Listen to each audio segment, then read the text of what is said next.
Mavzu: integratsiyalashgan dars jarayoni. Integratsiya lotincha integratio tiklash, to'ldirish, integer butun so'zidan kelib chiqqan. Fanlarning yaqinlashishi va o'zaro aloqa jarayoni differensiatsiyasi bilan birga kechadi. Integrativ yondashish turli darajadagi tizimli aloqalarning obyektiv yaxlitligini aks ettiradi. Tabiat, jamiyat, inson. Integratsiya ilgari bo'lingan qismlarni bir butunga birlashtirish bilan bog'liq. Bu tizim elementlarining yaxlitlik va uyushqoqlik darajasini oshirishga olib keladi. Boshlang'ich maktabda integratsiyani amalga oshiruvchi bo'g'in vazifasini o'qituvchining o'zi bajaradi. U bolalarni hisoblashga, yozishga, o'qishga, tabiat haqida tushunchalar va yana ko'p narsalarni o'rgatadi. O'z kuch va imkoniyatlari darajasida bu ishni amalga oshiradi. Boshlang'ich sinflarda bir o'qituvchining dars berishini integratsiyaning bir usuli deb hisoblasak ham bo'ladi. Integratsiyada eng muhimi o'quvchilarning psixologik va fiziologik yosh xususiyatlarini hisobga olishdir. Boshlang'ich ta'limda integratsiyani bir-biriga nisbatan yaqin fanlarni birlashtirish asosida ko'rish maqsadga muvofiqdir. Matematika ham integratsiyalangan kurs. Arifmetik materialni o'zlashtirishga imkon beruvchi arifmetika, algebra va geometriya elementlari, texnologiya asoslarini o'rganishga tayyorgarlik. Boshidan integratsiyalangan kurs tabiatshunoslik. Integratsiyalangan yuqoridagi kurslardan tashqari quyidagi fanlar birikishi mumkin: o'qish, rus tili, o'qish, tabiatshunoslik, o'qish, tasviriy san'at, o'qish, musiqa, tabiatshunoslik, matematika, tabiatshunoslik, texnologiya, matematika, texnologiya, matematika, jismoniy tarbiya kabi fanlar. Boshlang'ich sinflarda integratsiyalashgan darslarni tashkil etish murakkab jarayon. Buning uchun o'qituvchi o'quvchilar bilan ishlashning turli yo'llarini qidirib topishga to'g'ri keladi. Shundagina darslar samarali o'tishi mumkin. Boshlang'ich sinflarda 4 ta fan, ya'ni o'qish, ona tili, matematika va texnologiya darslarini uyg'unlashtirish uchun tanlangan mavzu bir-biriga tegishli bo'lishi kerak. Misol uchun, 3-sinf o'qish darsida kitob mening do'stimsan mavzusi quyidagicha integratsiyalashishi mumkin. Sinf o'quvchilari 4 ta guruhga bo'linadi. Har bir guruh bir vaqtda 4 xil topshiriq bilan band bo'ladi. Har bir guruh topshiriqni 10 daqiqadan so'ng bajarib, guruhlar topshiriqlarni almashtiradilar. Shu tariqa 4 tala guruh ham topshiriqni bajaradilar. Topshiriqlar orada o'qituvchi tomonidan baholab boriladi. Bunday darslarni ham haftada bir marotaba o'tkazish maqsadga muvofiq bo'ladi.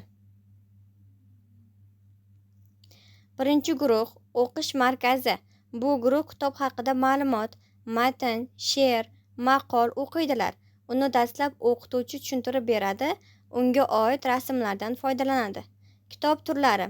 Kitob o'quvchilar ommasiga mo'ljallanganligi, maqsadi va mazmuniga qarab turlarga ajratiladi.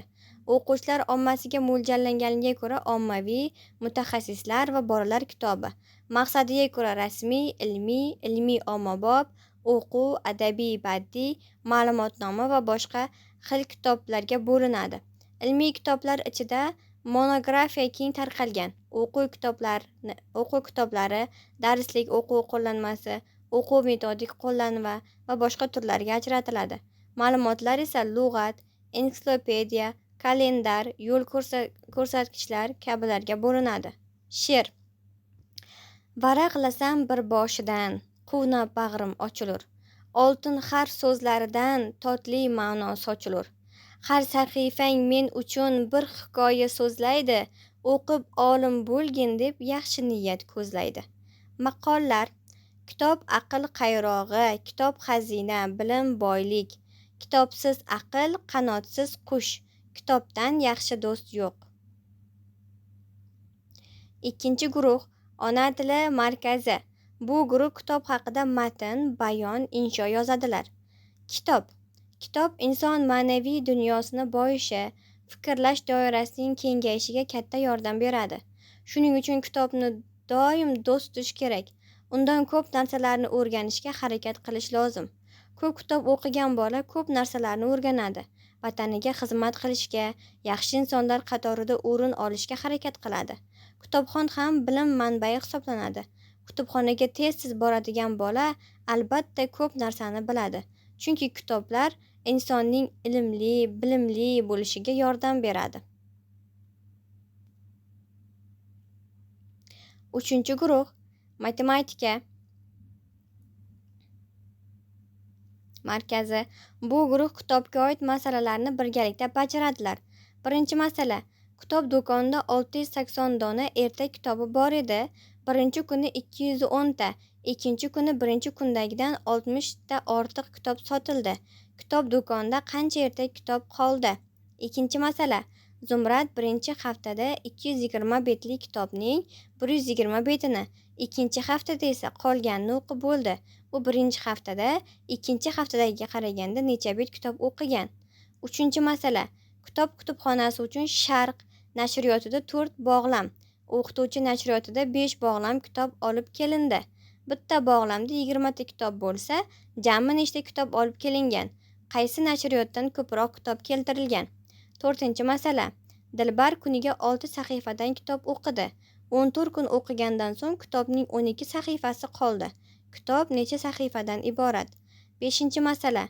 91 ta kitobdan 27 tasi o'quvchilarga tarqatilgandan keyin 4 bog'lam kitob qoldi. Har bir bog'lamda nechta kitob bor? 4-guruh texnologiya markazi. Bu guruh o'quvchilari kitob yasaydilar. Rasmda ko'rsatilganday qilib, 4-guruh o'quvchilari texnologiya fanidan kitob yasaydilar. Birinchi amaliy topshiriq. Quyidagi fanlar integratsiyasidan birini tanlab, bir mavzu misolida ochib bering. Birinchisi o'qish, ona tili, matematika, tasviriy san'at. Ikkinchisi ona tili, tabiatshunoslik, odobnoma, musiqa. Uchinchisi matematika, o'qish, tasviriy san'at, odobnoma. To'rtinchisi tabiatshunoslik, matematika, o'qish, ona tili. Beshinchisi o'qish, ona tili, tabiatshunoslik, texnologiya. Oltinchisi matematika, texnologiya, jismoniy tarbiya, tasviriy san'at. E'tiboringiz uchun rahmat.